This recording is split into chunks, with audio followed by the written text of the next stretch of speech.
The movie opens with Maharaja, a calm and kind-hearted man who works as a barber in a small neighborhood salon. He leads a simple life with his loving wife and young daughter Jyothi. However, his constant habit of taking frequent leaves often frustrates his boss. One day, while attending to a customer, Maharaja suddenly remembers something and he requests his boss for a short leave. Frustrated, his boss scolds him but eventually agrees reluctantly. Maharaja visits a toy shop across from his house to buy something special for Jyothi, joyfully picking out different toys to choose the best. But just as he's about to pay, tragedy strikes when a speeding truck loses control and crashes into his house, leaving him frozen as his world shatters before his eyes. 15 years after the tragedy, Maharaja's wife is gone, but Jyothi miraculously survived. Since then, he's been both mother and father to her. Their bond is unbreakable that he makes silly mistakes and she lovingly scolds him, but behind their playful moments lies deep love. For Maharaja, Jyothi is his entire world, and fulfilling her dreams is his only purpose. Jyothi studies in high school, where she excels in sports and works hard toward her dream of becoming a professional athlete.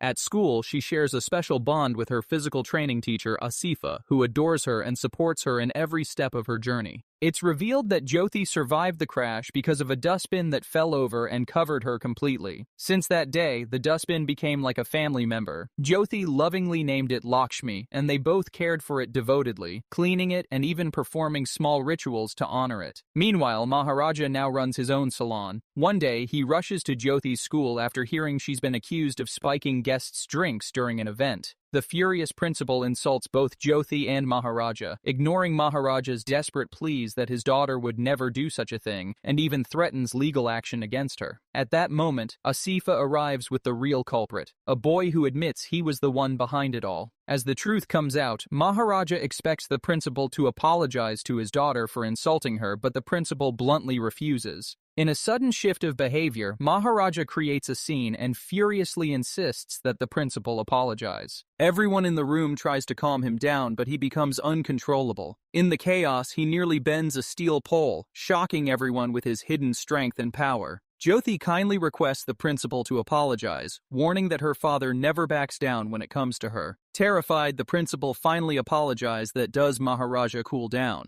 They return home with their dignity intact. Days pass peacefully until Jyothi prepares to leave for a week-long school trip, reminding her father to manage the chores and take good care of Lakshmi while she's away. After finishing work, Maharaja returns home late at night that day. After some time, we see him lying unconscious on the floor and covered in blood. The state of the house makes it clear that something horrific has taken place. The next morning, the scene takes place at a car service center where a local gangster, Matthew, storms in and lashes out on a mechanic, furious for stealing his beloved sunglasses and use his car while it was in for service. The mechanic insists he knows nothing about it, and in that moment Donna enters, the mechanic who actually worked on the gangster's car, and instantly becomes the target of Matthew's anger. Beating him brutally, Matthew threatens to kill him if he doesn't return the sunglasses by that night. Donna left furious over the humiliation and entered a pub that night, where Matthew is drinking with some of his friends. Instead of returning the sunglasses, he snaps them in half in front of Matthew. In a sudden burst of rage, Donna launches at Matthew and his men, shocking the audience with his brute and unexpected strength. He beats them mercilessly until Matthew is left bruised and broken on the floor. The next morning, Maharaja goes to the police station to file a complaint. He explains in detail that 3 thieves broke into his house the previous night, attacked him while he changing and stole Lakshmi. The officers left puzzled, assuming Lakshmi is a person. When Maharaja clarifies that Lakshmi is actually a dustbin, his confusion turns into anger and start beating Maharaja for reporting a missing dustbin, but Maharaja refuses to back down, demanding that they have to find Lakshmi. In the chaos, the officer's uniform accidentally gets torn and everyone in the station rushes to throw Maharaja out. During the struggle, the wooden floor gives way, sending all stuffs crashing down and turns the entire station into a worst scene of chaos. The scene shifts to a senior police officer who is interrogating a thief over a recent gold robbery. The thief shows exactly how he pulled it off, only to be beaten by the officers in anger. But soon, it is turned out that the officers were also involved and masterminds behind the theft. He corruptly uses local thieves to rob wealthy homes, gives them a share of the money, and later stages fake arrests to cover up the matter. Soon after, Inspector Varda arrives at the station and is shocked by the chaotic scene. A junior officer calls Maharaja mentally unstable and urges Varda to ignore him, but instead, Varda takes him to his cabin. There, Maharaja recounts everything: his life with Jyothi, how they named the dustbin Lakshmi, and details of the theft. Though his repetitive story irritates the officers, he mentions one key detail: one thief had an ear-sized wound on his back. After Maharaja finishes up, the inspector stares at him in disbelief. He can't believe someone is reporting a stolen dustbin. Furious, he lashes out at Maharaja and orders him to leave the station, but when Maharaja refuses to back down and keeps insisting that Lakshmi must be found, Varda and the entire staff forcibly throw him out of the station. Pointing a gun at him, Varda warns him never to come back again, and this time, Maharaja quietly walks away. Everyone breathes a sigh of relief after Maharaja leaves, until he comes back again and offers a sum of money to the inspector. Enraged, the inspector slaps him hard. A constable quickly pulls Maharaja aside and takes the money on Varda's behalf. He warns Maharaja never to openly bribe Varda and assures him that Varda will now try to find Lakshmi. In the next scene, Varda and his team inspect Maharaja's house, which clearly shows signs of a violent robbery, but they find no clue for the dustbin. Varda suggests he forget about it and buy a new one. Then Maharaja shows his bank passbook, offering a large sum to find Lakshmi's. This makes Varda suspicious, and he begins to wonder if the dustbin holds gold or something valuable. Noticing Maharaja's nervous behavior, Varda's assistant suspects the case is more than a missing dustbin. Despite pressure, Maharaja insists Lakshmi is just a dustbin that saved his daughter's life. Tempted by the large reward, Varda agrees to find it at any cost, promising to return it in exchange for the money.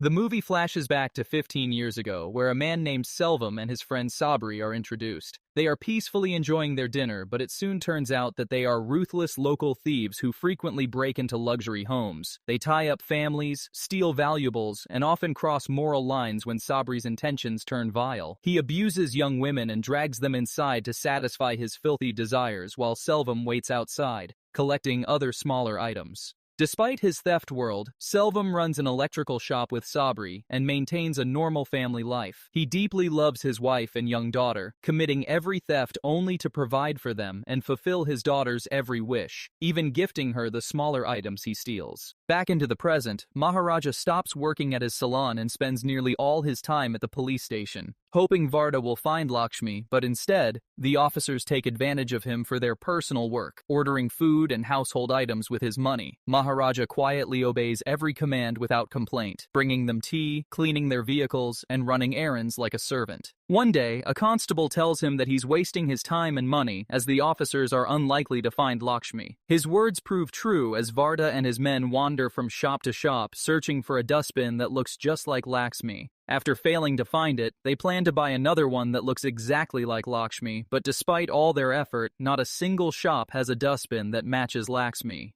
15 years ago, Selvam continued his string of robberies, breaking into one house after another, but when he is at his home, he's a completely different man. A loving father who gently tends to his daughter's shoulder wound, cleaning and bandaging it with care. Back into the present, one of Varda's officers visits a local shop one day, searching for a dustbin identical to Lakshmi. Frustrated after finding none, he unexpectedly runs into Shivam, a local police informant. Seeing an opportunity, the officer brings Shivam on board to help him find a dustbin identical to Lakshmi's. At the station, the officers continue to exploit Maharaja for their personal work. They even slap and beat him over minor mistakes, and he quietly endures every insult without protest. Yet something seems strange that Maharaja often finds excuses to get close to certain officers, subtly trying to check their backs, just as he once told Varda that one of the thieves had a wound on his back the size of an ear. Later that day, a man arrives at the station to file a missing persons complaint for Donna. He sits beside Maharaja, holding Donna's photo. The picture triggers Maharaja's memory of the night of the robbery, when he found a toll receipt from a car left behind in his house, a clue that could lead him to the thieves. Following the lead, Maharaja tracks down the vehicle and reaches a pub where Matthew is drinking with his friends. Before he can confront him, Donna suddenly storms in and brutally attacks Matthew and his men. It's then revealed that Maharaja was present that night, witnessing Donna's violent assault, and in that moment, he realizes that Donna was using Matthew's car and is one of the thieves who broke into his house. Maharaja begins following Donna and eventually tracks him to an abandoned factory. As soon as he gets inside, a group of thugs ambushes him and takes him under their control. They turn out to be Donna's men, and he got alert earlier after spotting Maharaja at the pub. Cornered and furious, Dana admitted with cold regret that he should have killed Maharaja the night of the robbery. He orders his men to finish him off, and as one of them raises a cleaver to cut off Maharaja's arm, Maharaja suddenly unleashes his hidden strength and the attack backfires,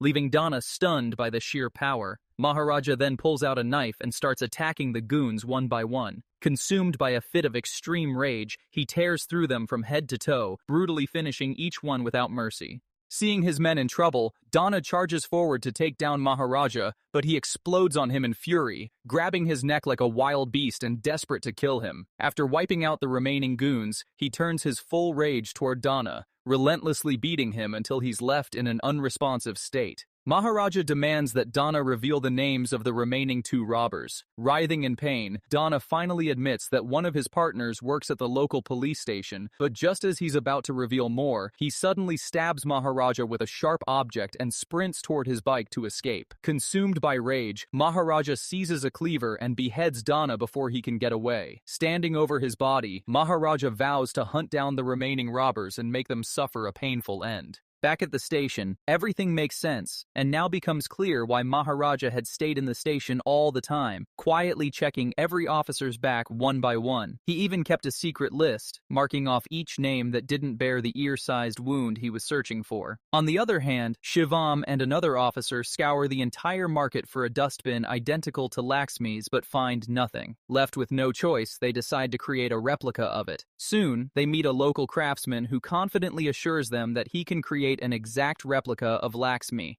The movie flashes back to 15 years ago again. Selvam is at a jewelry shop searching for the perfect locket for his daughter's upcoming birthday. He sets his eyes on an expensive one, and though his wife urges him not to buy it, Selvam's love for his daughter outweighs everything, and he orders it anyway. That night, Selvam's wife expresses her worry that they can't afford such an expensive locket right now, but Selvam gently dismisses her concern, saying he would do anything for his daughter's happiness. However, what she doesn't know is that Selvam has been funding their life through his secret robberies. 2 days pass, and it's Selvam's daughter's birthday. The house is buzzing with celebration preparations when his wife calls, reminding him to pick up the locket from the jeweler and strictly warns him to get his beard trimmed before coming home. Selvam first stops by the jeweler store and finally collects the precious locket for her daughter. Then he heads to the market for other items. While searching for a salon to tidy his beard, he walks into the Maharaja's salon. As Maharaja begins to trim, the trimming machine abruptly shut down and Maharaja excuses himself to buy new blades for it. While he's gone, Selvam receives a call from Sabri, who nervously tells him about a news article featuring his and Selvam's photos, along with a headline exposing their latest robbery. As Sabri expresses his fear, Maharaja suddenly returns and Selvam left startled, thinking Maharaja might have overheard their conversation. However, Maharaja calmly begins trimming Selvam's beard, and Selvam gradually relaxes, assuming everything is fine. When the shave is done, Selvam tries to pay extra, but Maharaja firmly accepts only the exact amount owed. Afterward, Selvam returns home and joins Sabri and his wife in preparing for the celebration. After handing over the items he bought from the market, Selvam quietly pulls Sabri aside, explaining that they need to go underground for a while and stop committing robberies. Just then, Selvam's wife calls out, saying the locket isn't in the bag. The couple searches frantically but can't find it, realizing he must have left it at the salon. Meanwhile, Maharaja spots the locket and decides to return it himself. Selvam decides to take the locket and steps outside his house, only to find Maharaja walking toward him with the police force behind him. Selvam assumes Maharaja has brought the police to arrest him, but in reality, Maharaja is only there to return the locket. Before he can run, the officers seize Selvam and begin beating him brutally. Chaos erupts as everyone watches in shock, and the police expose all of Selvam and Sabri's crimes, the string of robberies and the abuse of innocent girls. Selvam's wife stands frozen, devastated by the unexpected revelation. Seeing a chance, Sabri suddenly points his gun at the police. Selvam tries to stop him, but Sabri doesn't listen. In panic, he accidentally fires at one of the officers, and in return, the police shoot him multiple times and kill him on the spot. After that, the officers arrest Selvam and begin taking him away. Selvam pleads to meet his daughter one last time, but his wife coldly refuses. Through her tears, she tells the officers to take him away, saying she never allows even his shadow to fall upon her daughter. Heartbroken and humiliated, Selvam is dragged away by the police. As he's taken away, he glares at Maharaja with burning revenge-seeking eyes. Back in the present, the craftsman finally completes a new dustbin identical to Lakshmi. However, something about it still feels off that it doesn't carry the old Brocken vibe. Shivam steps in and makes a few final adjustments, and manages to make it look exactly like the old one, filling Inspector Varda with joy and relief. Now the problem is that they need a thief to confess to stealing the dustbin so that the replacement appears legitimate. The inspector calls several local criminals, but no one wants to admit to such a petty theft. Frustrated, he orders a constable to find someone by tomorrow morning and even offers a reward. Hearing this, Shivam wants to do this job and effortlessly act like the real theft. The inspector then instructs one of his officers to bring in Maharaja and have him recount the entire incident in detail. Varda puts the call on speaker so that Shivam can listen carefully and later act according to the story as Maharaja describes it. Maharaja begins recounting the story, and the movies reveals that the incident he had been describing all along didn't happen to him but to his daughter. He recalls that after closing his shop that night, he went out to buy a new pair of shoes for his daughter, who was returning home from her sports camp. She enters the house and begins changing her clothes, unaware that Donna, Shivam, and Selvam are already hiding in the room, watching her with vile intentions. Suddenly, Donna makes a noise by mistake, prompting Shivam to attack and grab Jyothi from behind. In the midst of the struggle, Selvam steps in and brutally attacks Jyothi with an iron rod. Driven by his 15-year-old revenge against Maharaja, he unleashes on Jyothi like a wild beast. After that, Selvam and his friends anxiously wait for Maharaja. During that time, Shivam goes inside the room and brutally abuses Jyothi 2 times to fulfill his filthy satisfaction, while Donna and Selvam wait outside. When Shivam finally comes out, they stay for a while longer, expecting Maharaja to arrive, but as time passes and he doesn't show up, Selvam tells his friends to leave, saying they'll deal with Maharaja another time, and before leaving, he takes Lakshmi with him. In front of the officers, Maharaja doesn't reveal the truth and instead repeats the same old version of his story, but as he finishes, his eyes well up with tears. Now we realize that searching for Lakshmi was never the real goal. The real mission was to find the culprit. Listening closely, Shivam suddenly realizes that Maharaja is actually talking about him and Selvam. Panicking, he excuses himself and calls Selvam. He tells Selvam everything, and Selvam instructs him to leave the place immediately and disappear for some time.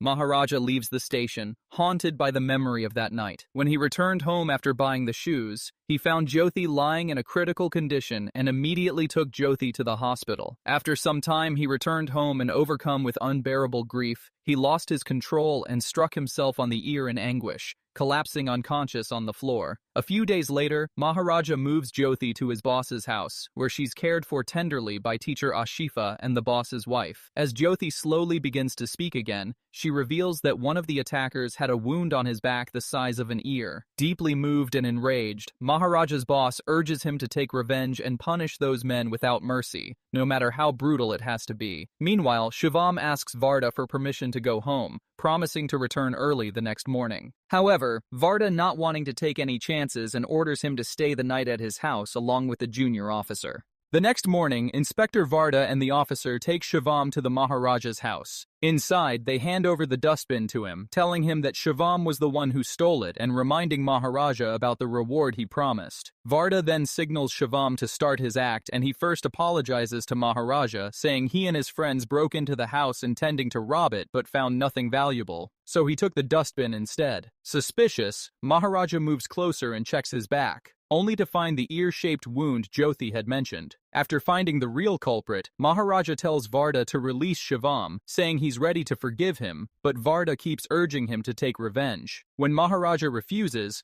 Varda stuns him by asking why he'd spare the man who abused his daughter. It's then revealed that Varda and the other officer already knew what had happened to Maharaja and his daughter that night, and that's why Varda had insisted Shivam stay last night at his home last night. When the truth comes out, Officer beats Shivam and Varda hands Maharaja a cleaver, instructing him to punish Shivam as brutally as possible. The inspector steps outside with the other officers, leaving them alone inside. Consumed by uncontrollable rage, Maharaja lashes out at Shivam, delivering lethal strikes from head to toe with fierce intensity. With fierce intensity in his eyes, Maharaja grabs Shivam and mercilessly severs his head from his body. Afterward, Selvam is shown working as a building contractor, buying materials for the site. Suddenly, he receives a call from one of his workers telling him that Maharaja burst into the building, brutally beating everyone at the site and is asking for him. Without wasting time, Selvam rushes to the location, only to witness Maharaja mercilessly finishing off his workers. Seeing Selvam, Maharaja freezes in shock and instantly recalls the day Selvam was arrested. Selvam lashes out at him, delivering brutal strikes, and Maharaja, left frozen in shock, endures his attack with grief as he realizes Selvam is the main culprit. Overcome with rage, Maharaja charges at Selvam like a furious storm, delivering powerful punches, striking his head with a shovel, breaking his ribs, and relentlessly beating him throughout the building. In the end, Maharaja lifts a heavy rock and smashes it onto Selvam's leg, causing him to scream in unbearable pain. Afterwards, Maharaja gives Selvam some water and sits calmly in front of him, watching with weary eyes, reflecting on what Selvam has done in his blind pursuit of revenge. But Selvam merely smiles, saying he feels truly relieved after taking his revenge and carries no guilt for it.